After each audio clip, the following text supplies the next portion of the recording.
Welcome everyone. Thanks a lot for staying with us. You're watching Plain Speak with me, Shivani Gupta. The political storm in India over the Indian government's stance on the ongoing Israel-Hamas war refuses to die down. On Friday, India abstained from the initial voting on the UNGA resolution that called for an immediate humanitarian truce in the conflict.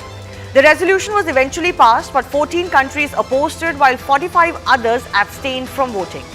This resolution, which was drafted by Jordan, did not make any mention of the terrorist group Hamas. India's move was heavily criticized by the opposition leaders at home. Former Congress President Sonia Gandhi even penned an editorial condemning government's abstention. Other opposition leaders have also echoed the same stance and called India's decision sad and shameful. The government defended its abstention and stated that the world should not buy into any justification of terror acts. It's important for India to not deter on terror. As a victim of terror itself, especially cross-border terrorism, on pretexts like Kashmir Azadi or autonomy, we know more than anybody else that victimhood should not be allowed as a justification of terror acts, and that only cowards use terror against innocents and civilians as a means of emancipation.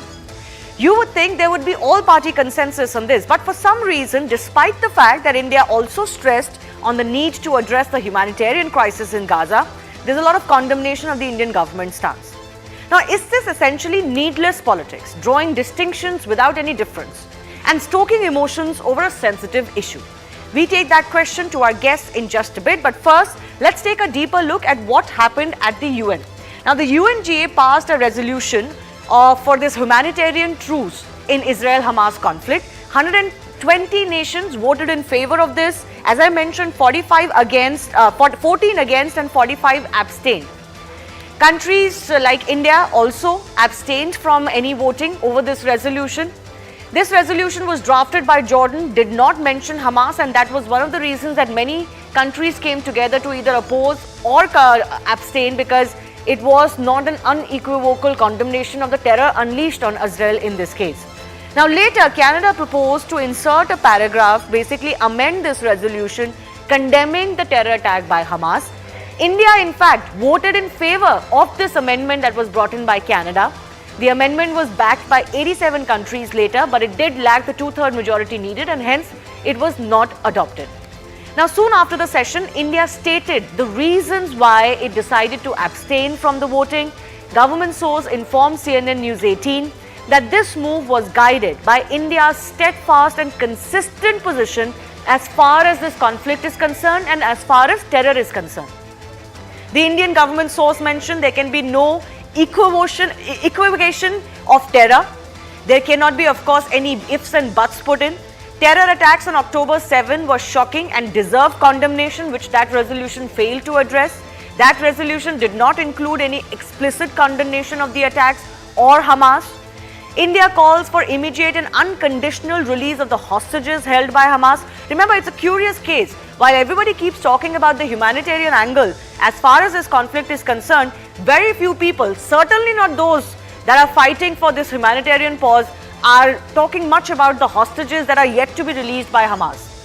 Now, India also mentioned that India has always supported a two-state solution to this issue. That is India's long-standing commitment. The government stressed that this is India's consistent stand on the Palestine issue, and there's no dithering from that, but there is no need to also include Palestine cause when India first made the statement on Israel, for example, and there is no need to completely remove the mention of Hamas when you're actually talking about a humanitarian pause today. India was not the only country to oppose this resolution. Let me also take you through what some of the other countries said. And of course, these are traditional friends and partners of Israel. So USA has been steadfast in its support to Israel. It said that the omission of evil in this UNGA resolution was too stark to ignore. Australia pointed out that Hamas was not named in this UNGA resolution. UK backed Israel and said that they have an inherent right to self-defense. Fundamentally, the escalation came from Hamas and the retaliation then came from Israel. Germany said that there was no prominent sanction against Hamas. Everybody is tiptoeing around the whole issue of Hamas itself. Canada stated that UNGA resolution did not condemn Hamas, so they were not happy. Italy also stated that security for Israel was non-negotiable. So while there were only 14 such countries that completely vetoed this and 45 others that abstained, there is still substantial support as far as the Israeli cause is concerned, or the cause of peace, but a just peace between both sides, with the requirement or the need that that peace cannot be achieved unless Hamas is destroyed, distinct from Palestine and Palestinian cause. Let's come to back home. Congress leader Sonia Gandhi opposed the move by the Indian government. In an editorial piece, she went on to outline the Congress's line of thought, and she also took on the government as far as their move to abstain is concerned. So first up, she mentioned that Congress strongly opposes India's abstention from the UNGA resolution. She went on to talk about the previous statements made by Narendra Modi, mentioning that PM Modi made no mention of the Palestinian rights in initial statement. Now remember, that initial statement that she is referring to is the one that came immediately after the October 7 attacks. Is there a need to mention Palestinian humanitarian cause there or Palestinian overall rights issue there? That's a question that is up. She went on to say that India's historic position, which is a two-state just peace between the two countries, came only after Israel began its assault. Now that's when the Prime Minister not only talked about the humanitarian issue, but India has also sent aid as far as Palestine is concerned. She went on to say, we shouldn't erase from our memories the painful history of Palestinians. She's talked about Gaza being an open-air prison, fundamentally backing the claim that Israel has been the offender or the aggressor over many years and decades in this case. She went on to put the burden and the onus on Israel, saying that Israel is now focused on exacting revenge from the helpless and blameless population, and that's not the right thing to do. She also reiterated that even the Congress party stands for both Palestine and Israel to have the right to live in a just peace, and this is by far India's standing position as well. This is something, as she acknowledged, reiterated by the MEA, but the grouse is that the PM did not mention Palestine first in the aftermath, the immediate aftermath of the October 7 attack. The question we're asking today is this: there's hardly any difference in the positions that most parties in India are outlining. The long historical position of India has also been very clear. So is there needless politics going on India's stand, hair splitting going on in an attempt possibly to stoke emotions? We'll take that forward with our guests.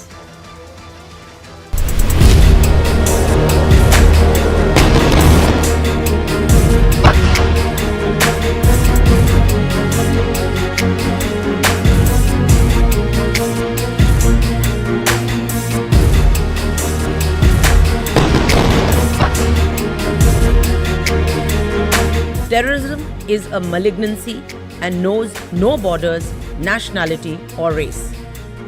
The world should not buy into any justification of terror acts.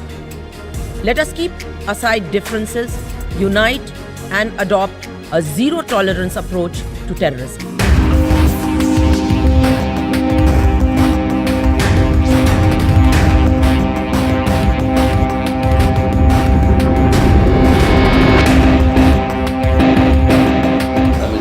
Expresses shock at the government of India abstaining on the UN General Assembly resolution.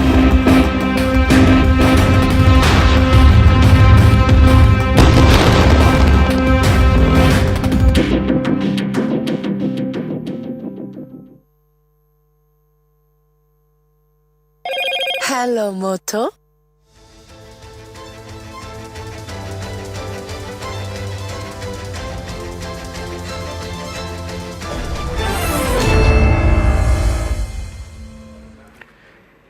Is there needless politics going on then on India's stand? Is there really any distinction or difference or any departure from what India has always stood for? Let's go across to Neeti Jain, spokesperson of the BJP, joining us. Sushant Sareen, senior fellow ORF. Saira Shah Halim is author and activist, former candidate of the CPIM, and Kapil Madan is political analyst, leans towards the Congress party. Saira, let me begin with you.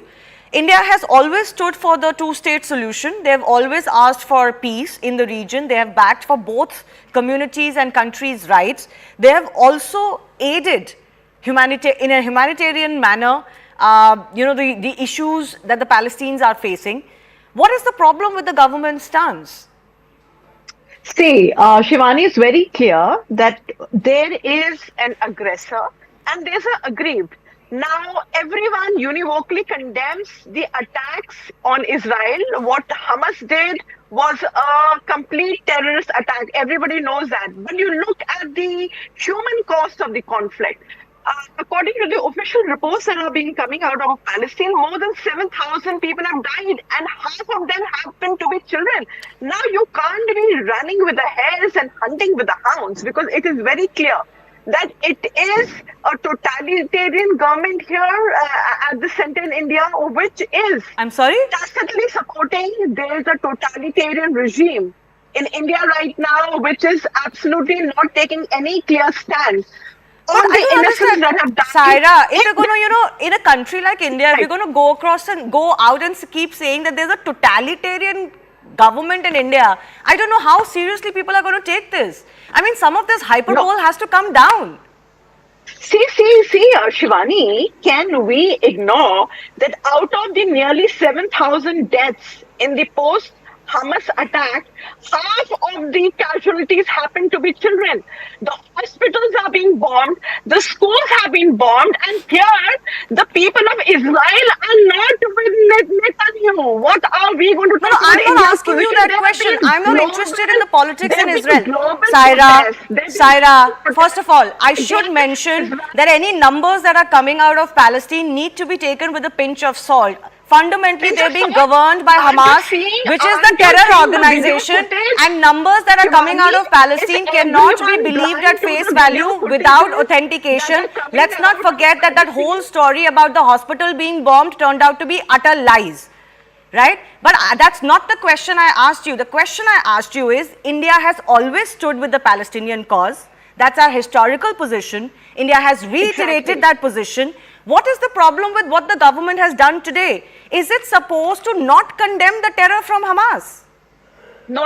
Again, I'm iterating, Shivani, that Palestine is not Hamas and Hamas is not Palestine. Let us be very clear. Okay. If the target is the terrorist, is the terrorism that happened, okay, everyone in the right mind has condemned the terrorist attack. Not everyone. Because innocents have died. No, not Innocents everyone. have died. Let's come to No, terms but with the then- reality that we are Okay, living in an Shivani, if you age can, if where you- not if you let me everyone, complete. even responsible individuals, organizations have not condemned the Hamas terror attack. Not everyone. See, I'll be very clear. I'm iterating, and Yeah. Shivani, if you'll allow me a minute, we know that India's history with Palestine, they've always stood by the Palestine cause. However, we need to understand that this counter-aggression that is happening on innocents after the Hamas attack needs to be condemned, and it is time that India takes a clear stand on what is happening, because what is happening right now is death of children and innocents, and it's time that we all need to take a very Okay. clear stand. Fair We enough. So need your to- contention we need continues pass to a be. resolution. I get that. You're saying your contention is that despite everything that India has said, despite everything that India has done for humanitarian aid, even for Palestine and Gaza, it is not enough, and the current Indian government needs to take a more unequivocal stand on the Absolutely, human absolutely. tragedy and the calamity that has befallen Yes. Gaza. I get your Yes. point. Let Yes. Niti Jain respond to that. Niti Jain, it's been a little bit of a dilly-dallying, confused approach is what the political opponents in India are saying. You've not stood steadfast with the Palestinian cause, and in the aftermath of the October 7 attacks, with the kind of counter-offensive that Israel is mounting, India should also put its weight to maybe ask for a ceasefire, as many are doing, and ask for a little bit of de-escalation in this matter. So Shivani, first of all, I think this new fashion of responding to facts with emotions is completely beyond my understanding of things. The fact being that India has stood for and still stands for the double state of Palestine and Israel. We are sending the aids. The only thing that we are opposing today, and we have a more toughened stand against, is terrorism. So let the opposition explain, do they stand for terrorism or against terrorism? Everything that Sonia ji has written in her op-ed, I think all it does is kind of explains why India was open from 2004 to 14 to an entire terrorism, it was open to terrorists forever. I think that is all that op-ed explains. Whatever is happening in Israel, sorry? Why? Why do you say that? because all she has done is called out Israel on defending themselves against the terrorists. You can say the Hamas is not Palestine and all of those things, but the Israeli army has given them sufficient warning. Let the civilians move out. The civilians are not being allowed to move out by Hamas. They're using them as shields. So how is it that Israel does not have the right to defend themselves against such terrorist attacks? And the Well, if people you look who are at- calling if you about read the- humanitarian here, just give me 5 seconds. The people who are talking about the humanitarian rights of the civilians there, they're not talking about the hostages that are being taken by No, the it's Hamas a curious there. case. I mentioned at the start of this show, it's a very curious case I and think pattern the emerging bottom line that is, are you exactly the for people who are terrorism or harping on against? the humanitarian issue in Palestine and Gaza are forgetting about the hostages at all. In fact, they're not asking for those hostages to be released by Hamas. Unequivocally. So, which is what I'm saying. The bottom line remains, are you standing with terrorism or for terrorism? This is not about India not supporting Palestine anymore. We do. We stand on our historic stand. We are sending aid to Palestine and all of those things. But you cannot blame Israel for standing for their own self-defense, and that is all that India did in UN. They said mention the Hamas attack, which is also what Canada had asked for Proposed, that yes. amendment, but that was not mentioned there. So if India is taking a stand against terrorism in our own country, we cannot say हमारे साथ हो तो गलत है, किसी और के साथ हो तो कोई बात नहीं. Right. That is No, I'll come to that point. I'll come to Shivani. that point. I'll come to that point. Why, from an Indian perspective, this is possibly the right moral and ethical stance to take. But give me a second, Saira. I'll give you 30 seconds to respond. You had your hand up. Yeah, so I'm saying, is it justified that one targets the entire Palestinian population for the attack carried out by Hamas on October 7th? Because this is a humanitarian crisis. How is it and I think justified it's that telling Hamas that attack India was not takes a mentioned in tough UN? position on the counter-aggression that is being deployed. And here again, I'm iterating that half of the population, half of the casualties happen to be children. We cannot deny the Madam, video how footage. is this and justified be in that the Lebanon, Hamas because attack on here- Israel was not here we need mentioned to in that understand agenda? the aggressors. That is all we raised Because an objection here- to. No, one No, second. please don't bring to that emotional level of things. I am agreeing with you. Nobody is standing for any kind of violence. But the only point at the fact being that if you are not going to condemn Hamas, you One by blame one. Israel for defending Palestine does themselves. not. Palestine does We not are have the against arsenal, terrorism in does our not country have and the anywhere that it arsenal happens, One and that second. is a stand that in India the has country. taken. If a And it will terrorist continue to take. organization has Okay, okay, attacked the country, Saira, I think I got your point. You're saying Constitute fundamentally. Palestine. One And I second, think it's very clear. one second. Please don't speak over each other. Then neither of you is going to be audible. But Saira, I got your point that Hamas is has to be distinguished from the Palestinian population, and I don't think anybody disagrees with you on that. But what is also a reality, the hard-core reality on the ground, is that the Hamas uses Palestinian citizens and civilians as shields. It has been a proven fact, reported over several years and decades, that most of their machinery functions out of Shivani, civic. One second, most of their 7,000 machinery people functions have out of died in the civic places. counter-aggression. They've got Half of tunnels, that happened to hordes the of children. tunnels beneath hospitals. We cannot ignore that fact. It's a terrorist organization that uses Palestinian civilians as shields. But that cannot be your ticket to continue to do what you want to do. But anyways, I don't want to get into the historical aspect of it. Let's focus on Indian stance. Sushant Sareen, the point is, India is a country that has been a victim of cross-border terrorism. We've had all kinds of theories cooked up by our border, by our neighbor country on why we are so bad and why there can be a just Islamic jihad cause against India. We've suffered for it for 70 plus years. Now, if tomorrow there was an escalation from Pakistani terrorists, the so-called non-state actors, which Hamas in this case is not even non-state, it is the state of Palestine. But let's say non-state actors based in Pakistan were to act against India, escalate, kill. Hamas is not Palestine. I'm sorry, madam, get your facts right. Hamas is elected government in Palestine. I am sorry.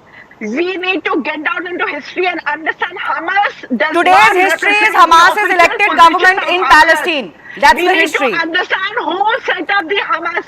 We I'm need not to also interested in understand that. who set up the Hamas is going to defend itself. I'm not here to defend Hamas or intellectualize what happened as far as Hamas, setting up is concerned. That's not my job. That is precisely the problem here. No context to terror organizations. But let me continue my line of thought with Sushant Sareen. Let's say tomorrow a non-state actor backed by Pakistan was to escalate the situation with India. 1,400 casualties for Israelis, a small country. I think it's going to be thousands of Indians murdered for that kind of an escalation. Are we to then say that Indians will retaliate, and just because India would be the stronger military power here, be able to, exact greater casualties on the Pakistani side, as our wars have seen in the past, just because of that, then India becomes bad? If India was to support a resolution like this, that we are condemning ourselves. That's true, Shivani. And 1,400 casualties in Israel killed in a terrorist attack, which has not been sufficiently condemned by people on the left and on the Islamist side in India. And there's very little to choose between the two. They're both bad for each other. The fact of the matter is the equivalent number in India would be 200,000 people. And I'm sure these people would say that let's have a ceasefire and let's talk this out. So what if 200,000 people have been killed? And then I've heard that India is apparently a totalitarian state. And if India indeed was a totalitarian state right now, I don't think this lady on your show... Saira, please, let's not do this. Sushant. She's kept quiet. She's had her say. Now she should keep quiet and listen. She wouldn't be on your show, Shivani, number one. I don't think Mrs. Gandhi would have been, her article would either have been written or been published in an Indian newspaper, a mainstream Indian newspaper, if this was actually a totalitarian state. Let's also not forget that we've had attacks, for example, Kargil, which the Pakistanis claimed was by non-state actors. We knew better. But what do you do when, whether it's the non-state actor or it is the state itself, and you are absolutely right, Hamas is the ruling dispensation in Gaza. It is running the state in Gaza.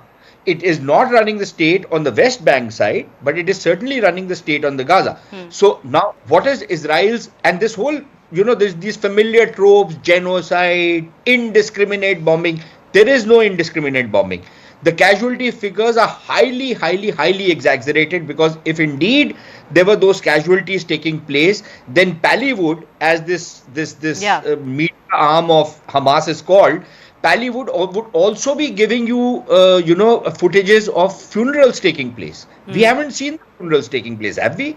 We've only seen lined up dead bodies, and many of them people actually itching themselves or trying to talk on their phone or trying to silence their phone. We've seen footages of that as well. So we know what kind of dramatics have been going on. We've seen the same people do the same thing over and over again. So we've seen a lot of that nonsense also taking place. So the casualty figures are highly exaggerated.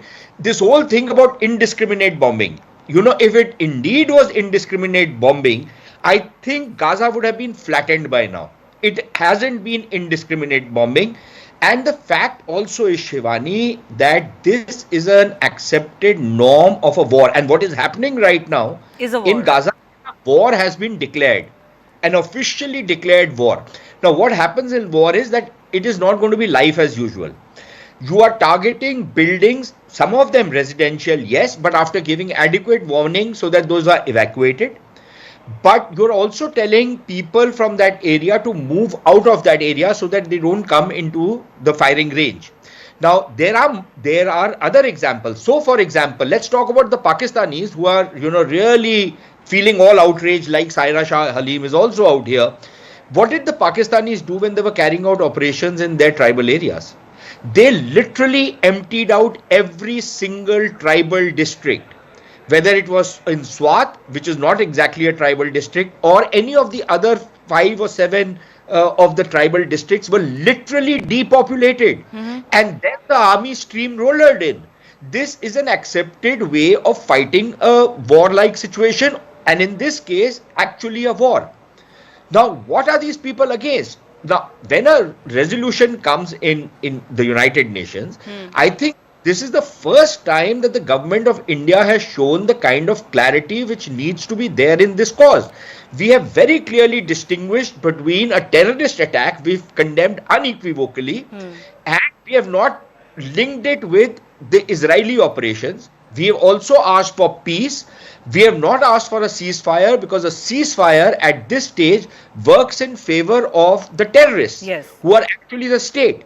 Now, this is like saying that when the Pakistanis attacked us in Kargil, there should have been an immediate ceasefire, something that the Pakistanis were plugging for. No. You remember when Sartaj Aziz came to India? He wanted a ceasefire. You remember what the rest of the West was telling us?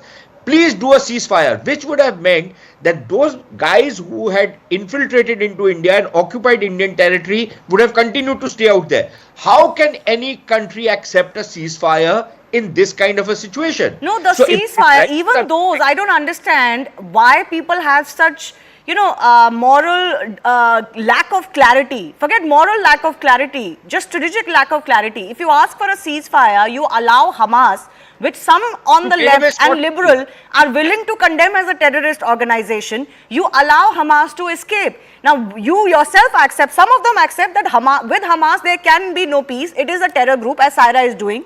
Then how do you allow Hamas to survive? Israel's stated motive is that it's going to eradicate Hamas. It is for everyone's benefit.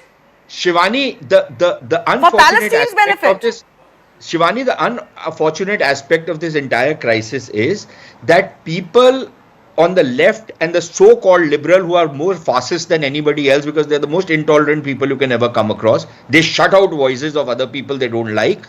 These are the people who have actually linked Hamas with the Palestinian cause. Yes. They are talking about Palestine but actually defending Hamas. They do not distinguish between the two. If they did distinguish between the two, they would have had absolutely no objection to Hamas being named and shamed and being called out and being proscribed internationally. But they're not ready to do that. And what is the sloganeering most of these guys and their ilk in Western universities, which are also dens of, this third-rate leftism? What do these guys do out there? What is the kind of slogan? They're openly calling for genocide. Are they not? So, it's rich coming from communists who speak about human rights. No, there is obviously, we've seen that the whole chatter about human rights can be very convenient, and I'm not blaming only one side for this.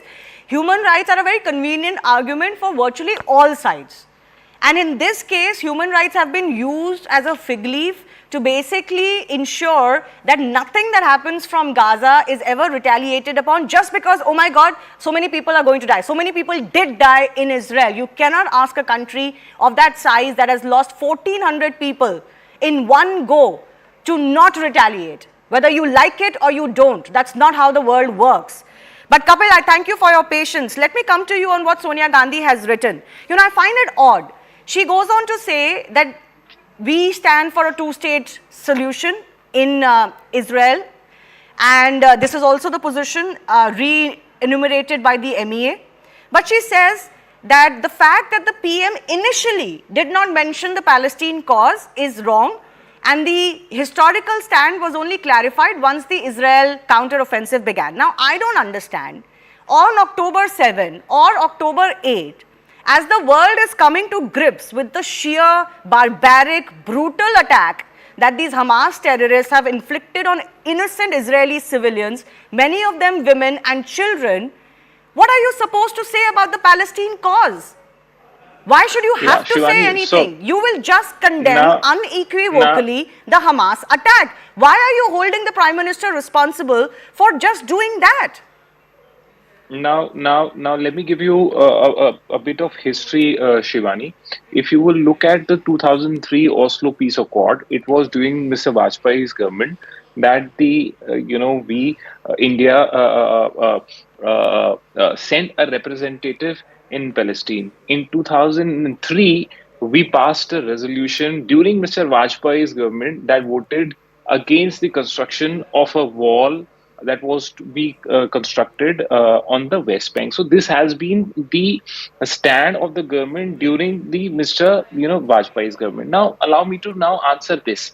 There have been some, irrational arguments made on the panel. One of the panelists said, we've been given warnings to, or Israel is given warning to the civilians. Why are they not moving? I mean, I find it, extremely, extremely irrational argument to make. You are in a war-like situation where your collateral damage is more than your main damage. Now, possibly there cannot be any argument, any defense in support of anyone who has committed that brutal attack on 7th of October. But does that mean your collateral damage in response to that attack would be more than the target? I mean, this sounds very, very illogical to me. Now, How do you quantify loss of life? Madam, allow This me to, is an madam, allow me attack to make, on a sovereign country, and they have the right to Madam, did I defend. interrupt it? Okay, Madam, one second. okay, Kapil, madam, I think did you've been interrupt very it? patient. I Did think you've been very interrupt it? patient as far Yes. as waiting for your turn is Yes. concerned. But can I just take that So point allow that me you're to make my making? point. Yeah, Yes. I'll give you more Yes. time. But can I just make... So, yes. One second. Can I just come in for that point you made? That it's irrational to say that we are allowing citizens or civilians, we are giving them warnings to move away when the collateral damage in Gaza is even more than the intended damage. But whose fault is that? So certainly not those civilians' fault. Yeah. I mean, certainly not those civilians' fault. Yeah, but Now, whose fault? Let me give you. No, but is it Hamas's fault or not? So Hamas, I mean, if a person who has done any kind of a wrong, will Why you are you punish talking in everyone? inanities and generalities? No, What no, if a person no, I am has done not. something No. wrong? Let's talk about Hamas. No. Is Hamas now what- responsible so, for the of course, civilians yes. in Gaza Yes, Strip or not? Yes. All I am trying to say is that whatever has happened on 7th of October, you can't punish, every civilian who may not have anything to do with, Hamas I understand or, that. whatever is happening. That's a Now, utopia my that point- you want. now That's why- not the world we no, live in. I I know. think Sushant Sareen mentioned the fact that Shivani- this is a state Shivani, of I war. think- Have we... Shivani- One second. Shivani, No, Shivani, Kapil, we I'm gave sorry. patient I'm time to sorry. One everyone. second. Kapil, I'll give you more We gave time. Don't very worry about patient that. time. I'll give you more time. Allow me But to this make is my point. this is an Allow me to make inane my point. argument where you're saying, listen, there's a war going on, but let there be no casualties. I have not heard of a war like this ever fought. There will never be a war like this. This is a state of war. There will be casualties on both sides. Even till today, IDF soldiers are still dying. Now, the question should be asked of Hamas, why their Hamas casualties are less and the civilian casualties as touted by them are always higher and higher by several margins. Why is that the case? Why don't they protect their civilians? Now, Shivani, just one point here. When a hospital was bombed, do you consider this as a war Which crime or hospital? not? Which hospital was bombed? There was a hospital. Which There was a hospital? hospital that was bombed. So Name I the don't know hospital. name, Which one but are you there talking reports. about? No, so are you disputing that there was no hospital? No, there that are was bombed? multiple hospital No. stories that have come out. Which hospital are you talking about? No. One hospital that was bombed. That there are reports that suggest that there was a hospital that was bombed. So I don't know. I may not know the name, but there are reports. So are you disputing the report? Yes, I'm disputing Are it. you disputing the report? Yes, I'm So you're disputing saying that it. There was no hospital. That hospital story being bombed, I don't know what rock you've been living under, Kapil. That hospital story being bombed has been discredited.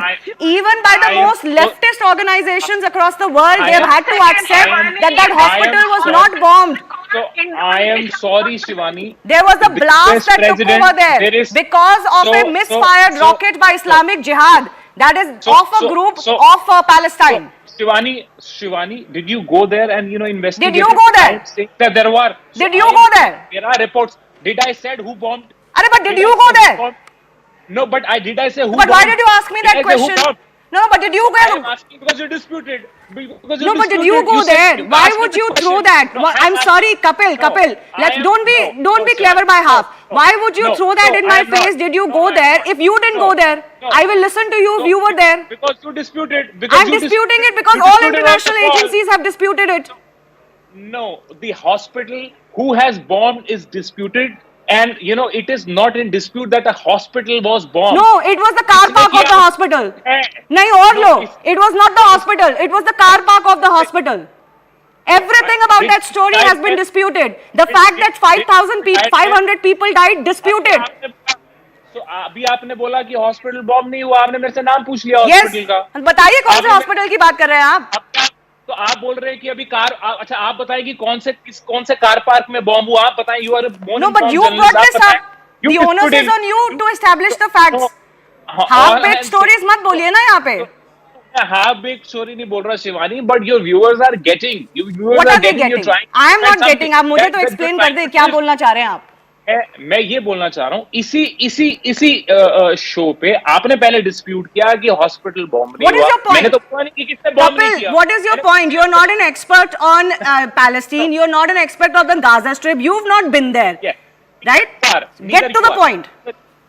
So neither you are. We are all arguing on the basis Get of to the reports point. and information. That is the point I'm trying to make here is that your collateral damage cannot be more than your main damage. People who have nothing to do with the attack that happened on 7th, they are paying the price for it. Of course they are And paying the there are price. worse. Who has ever Yes. denied that? So why would someone who has got small kids would pay the price on either side? On Israel also. Why in would this they? conflict. That's war. All opposition. No, we can't justify I've this, had- Shivani. One second, Saira, I'll come to you. I'll come to you. Same argument people trying to make here is that there should be a just solution and there should be peace that prevails.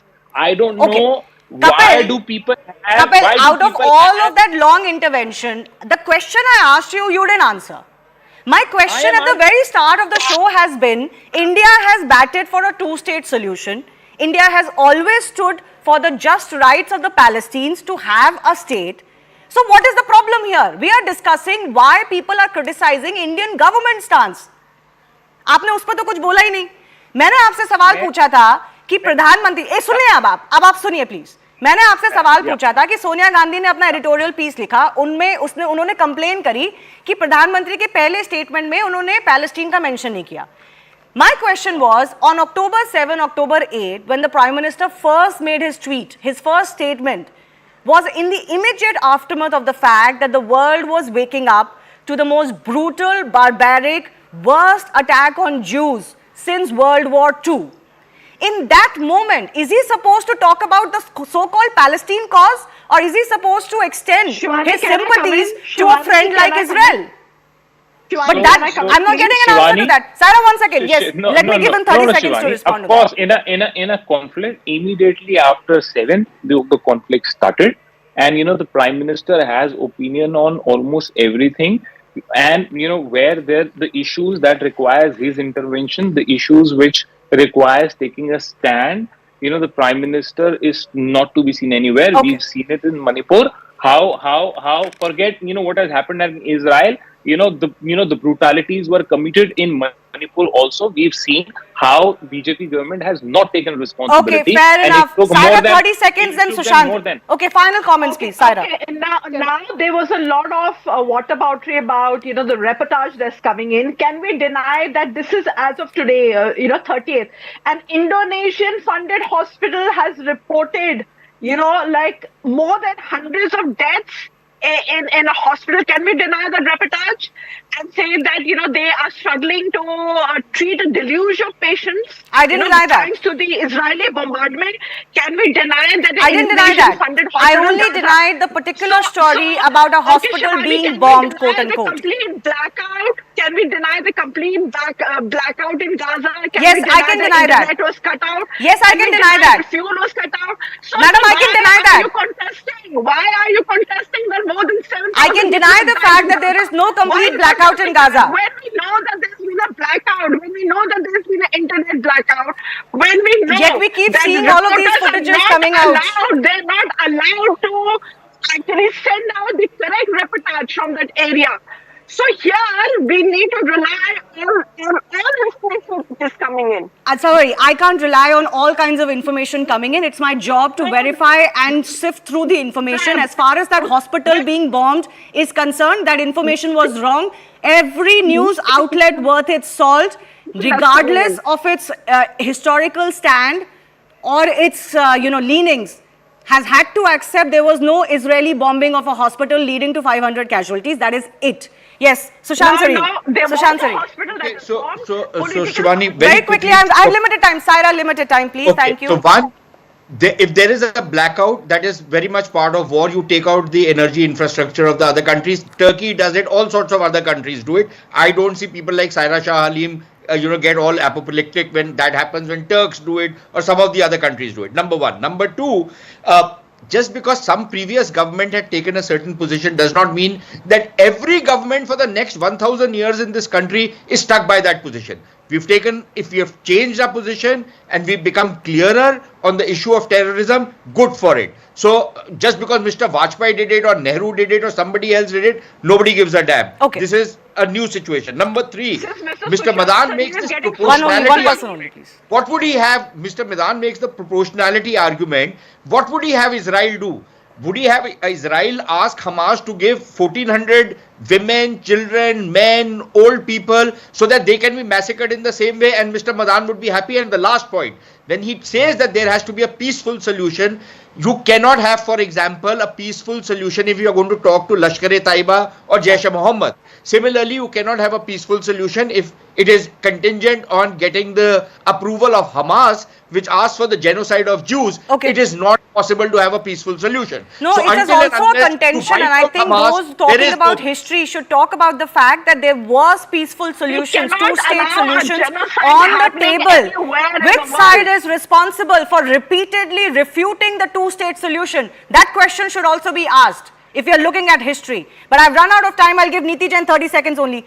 Niti Jain. So I think the question that you were asking, Mr. Madan, Yes. Shivani, He's the saying point the is Prime Minister has been quiet on issues where he should actually make his mind known. the Prime Minister did not mention Palestine because he was referring to a terrorist attack. It was not required to mention our historic stand on the issue during that matter. It was a statement about the attack. I think what he should answer about is the CWC statement that came out of Congress, which did not mention Hamas after the Hamas attack. Yeah. And they were in support of that entire matter, which was a national embarrassment. And again, the bottom line being, this entire issue is either you stand with terrorism or against terrorism. Congress repeatedly has shown that they have been terror apologists in the past, and they remain so. That is all that comes out of the op-ed that Sonia Gandhi ji has written. Okay, all right.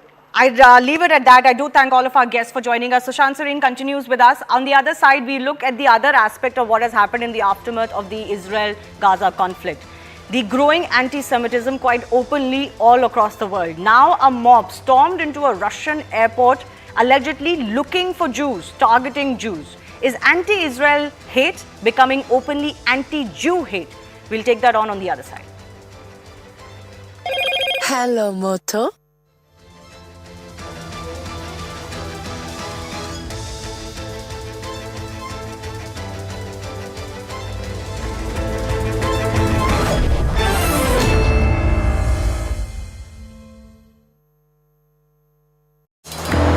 देख सकते हैं तोप और tank के धमाके की आवाज आ रही है और इस वक्त सामने में गाजा के अंदर एक बड़ा हमला किया है। तोप और टैंक से यह हमला किया गया है और आप देख सकते हैं धुएं का गुबार इस वक्त आसमान में सूर्य की रोशनी के नीचे आपको एक बड़ा धुएं का गुबार दिख रहा है। और हमें जो जानकारी दी गई है यह सजैया है, लगातार तोप टैंक की आवाज आपको मिल रही होगी क्योंकि गाजा के अंदर इजराइल की आर्मी घुस चुकी है, लेकिन अभी भी जमीन से ही तोप और टैंक से ही हमले हो रहे हैं इजराइल की सीमा के अंदर से, ताकि जो इंफ्रास्ट्रक्चर है गाजा के अंदर हमास का उसको क्लियर किया जा सके। कैमरा पर्सन करम आपको लगातार वो थिक धुआं दिखा रहे, जो मोटा धुआं है वो आपको दिखा रहे, जो कोहरे की चादर की तरह पूरा आसमान में फैल गया। आपसे महज कुछ देर पहले ये हमला किया गया और लगातार धमाके की आवाज आपको मिल रही होगी। दूसरी तरफ इधर भी आपको दिखा दे, थोड़ा सा कैमरा राइट हैंड की तरफ पैन करके, हल्का धुआं वहां भी आपको दिख रहा है, वहां आधे घंटे पहले हमला किया गया था। और इस तरफ सजैया से अगर नॉर्थ की तरफ जाएंगे यानी इजराइल की तरफ बढ़ेंगे तो यहाँ ये उत्तर गाजा है, गाजा का उत्तरी हिस्सा है जहां हमास के लड़ाके बहुत मजबूत है। और एक ये सेंटर है इधर, गरम आप ये सेंटर दिखाई हमारी अंगुली के सामने, आपको दिखाई कम देगा यहाँ कैमरे के लेंस पे, लेकिन आपको बता दें कि यहाँ सामने भी धुआं हमें दिख रहा है। वो कैमरे में कैद करना, क्योंकि पीछे नीले आसमान से वो मर्ज कर रहा है तो इसलिए थोड़ा मुश्किल होगा आपको कैमरे पर हमारे लिए दिखाना। लेकिन एक बार फिर आपको वो काला धुआं दिखाते हैं जो अब से महज 5 से 10 मिनट पहले जो धमाका किया गया है इजराइल की तरफ से हमास के अंदर। सजैया छोटा सा कस्बा जैसा है, वहां की जनसंख्या अधिक है, घनी आबादी वाला इलाका है, पूरा गाजा घनी आबादी वाला इलाका है। तो सजैया में ये हमला किया गया है आर्मी की तरफ से। तो एक तरह से कह सकते कवर फायरिंग लगातार दिन भर पिछले 3 दिनों से दी जा रही है ताकि जमीनी आर्मी को अंदर में हमास के सुरंगों पर कब्जा करने में कोई दिक्कत ना हो।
Welcome back. In a shocking turn of events, after weeks of anti-Israel rallies all over the world, Russia witnessed a full-blown episode of anti-Jew hatred spilling onto the streets. Hundreds of Russian Muslims stormed into the main airport at Russia's Dagestan region while chanting anti-Semitic slogans. They reportedly entered the airport to look for Jews who were arriving on a flight from Tel Aviv. It then escalated as they fired warning shots to push security forces back. A standoff took place between security forces and the mob on the tarmac of the airport as well. Some of those who were part of the mob carried Palestine flags. Dagestan's Ministry of Health said that more than 20 people were injured, with 2 critical. It said the injured included police, officers and civilians.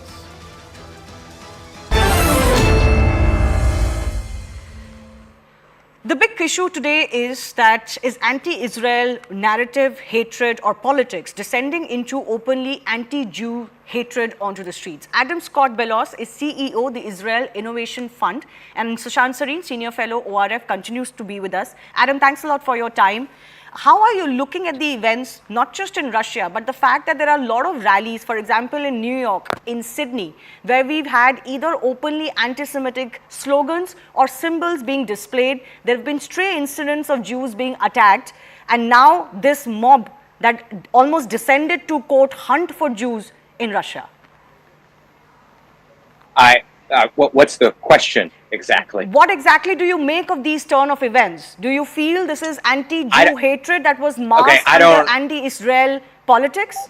Okay, I don't interpret these events to be anything different from the anti-Israel riots and not only riots but parades and protests that we've seen over the past 20 years. For years, everybody has been trying to make the argument that anti-Zionism is not anti-Semitism, but anybody knows that Jew hatred has evolved from a religious hatred to a racial hatred and now a national hatred, constantly denying our peoplehood, our civilization, and our nationhood. This is anti-Semitism. This is anti-Jew hatred. The only people that would be anti-Zionist are those who do not believe that Israel and the Jewish people have the right to self-determination, independence, and statehood. So what do I make of it? I make of it that for the past 20 years, many people have been ignoring the realities on the ground, constantly trying to do different PR efforts in order to rehabilitate the image of the Jewish people, the Jewish nation, or the state of Israel. And that has never, ever worked and never would work, given the fact that anti-Semitism and Jew hatred has been something so deep-seated in the world for the last 2,500 years, and that has mutated into different things. Okay. The religious hatred, its apex was the Spanish Inquisition. The racial rejection, its apex was the Holocaust. Anti-Zionism and the anti-national rejection of the Jewish people, its apex was October 7th. But, this kind of anti-Semitism, while there are a lot of people raising their voices against it, it also seems to have a lot of supporters. Now, in this modern era, Adam, you wouldn't actually see any kind of open justification for any kind of movement or action, slogans, targeting of any community. But for some reason, people are making excuses for these anti-Jew statements or rallies. Of course they are. It's because they're anti-Semitic. They're anti-Jewish. Think about it. For years, everybody has been saying, this isn't about the Jewish people. This is about Israel. Well, what do Jews landing in Russia have to do with this? What do Jews in Washington, D.C. have to do with this? In San Francisco, in Sydney, Australia, they were screaming, gas the Jews. Yeah.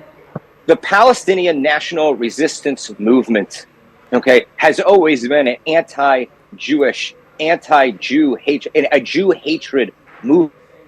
This has never been about what people say. When they say it's about Zionism, the national liberation movement of the Jewish people, the movement of self-determination.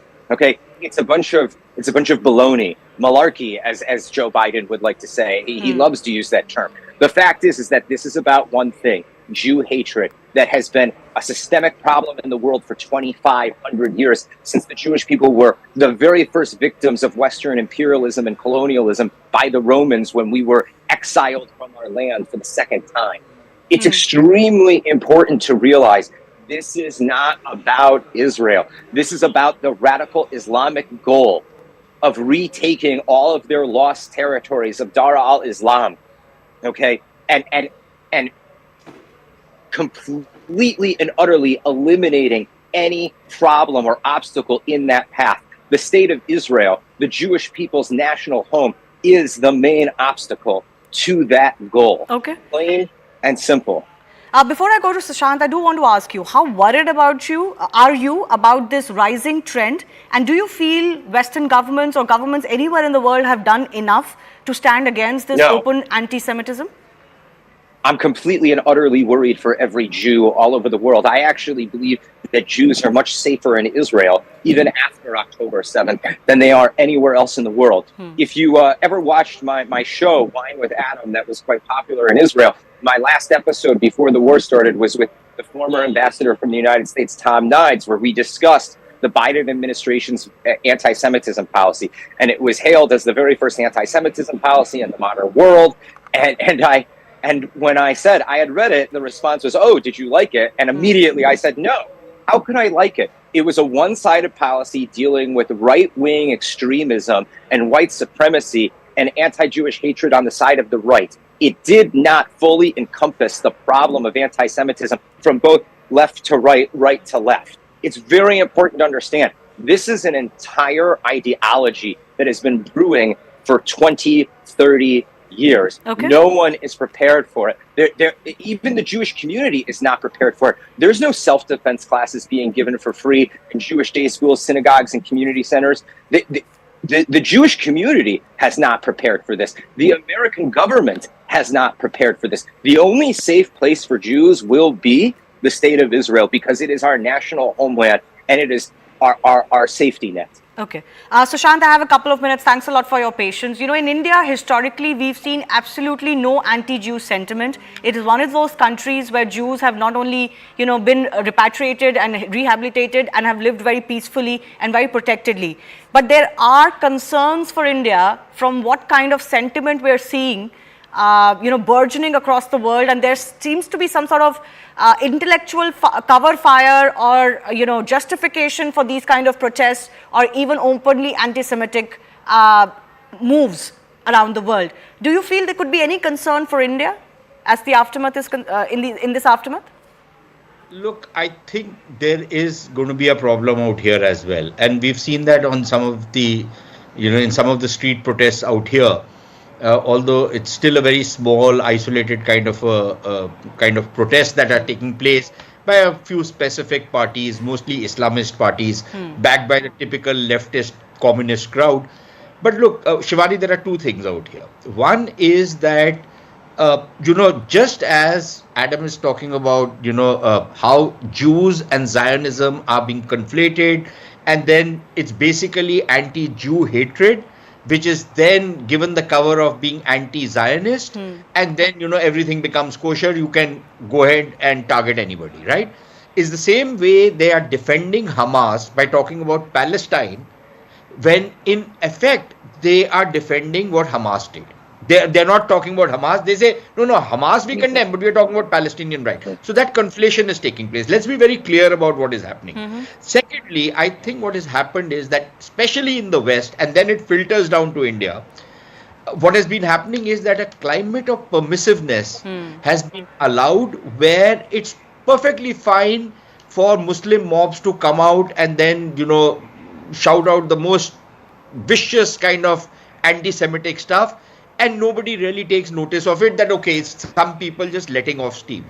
This is not, we've seen it on the streets of London, for example. Over so many decades now it has been happening, but the Brits have just turned a blind eye to it. Either they are too scared to take these guys on, or they're complicit with these guys. The same thing we've seen in other Western countries, and they have simply ignored it. Now it has reached a point where the kind of scenes which you saw around the world after October 7th, but then yesterday in Dagestan, this is something which is now becoming these kind of flash mobs. Suddenly these mobs are organized. And what were they attacking yesterday in Dagestan? A flight which had come from Israel, but apparently carrying children or some people who had gone to Israel for, charity, for a charity which was giving them free medical treatment. Right. Can you imagine? And even that was held against those people, and they would have lynched, had they got their hands on anybody, this mob would have lynched those people. Yeah. And they would have justified it in the name of whatever. Absolutely. Whatever the they wanted to permissibility justify that it. you talked about is the dangerous trend here, and that permissibility is not for anybody else. Even one And comment by a stray Look, voice on Shivani, any can other I take community is 10 not seconds? condoned and actually is conflated with the Can I take entire 10 community. seconds? Very quickly, Sushant, I have 10 seconds.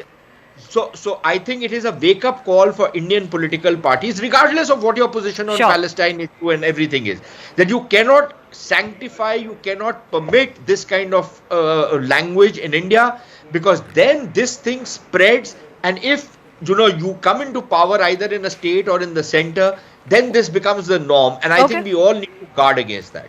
All right. I've run out of time. I do thank both of our guests for joining us and sharing their thoughts on this very troubling trend that we're seeing increasing across the world. With that, it's time for me to take your leave. Rahul Shivshankar is joining you on the other side.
Israel की सेना Gaza के अंदर घुस चुकी है तो दूसरी तरफ इजराइल गाजा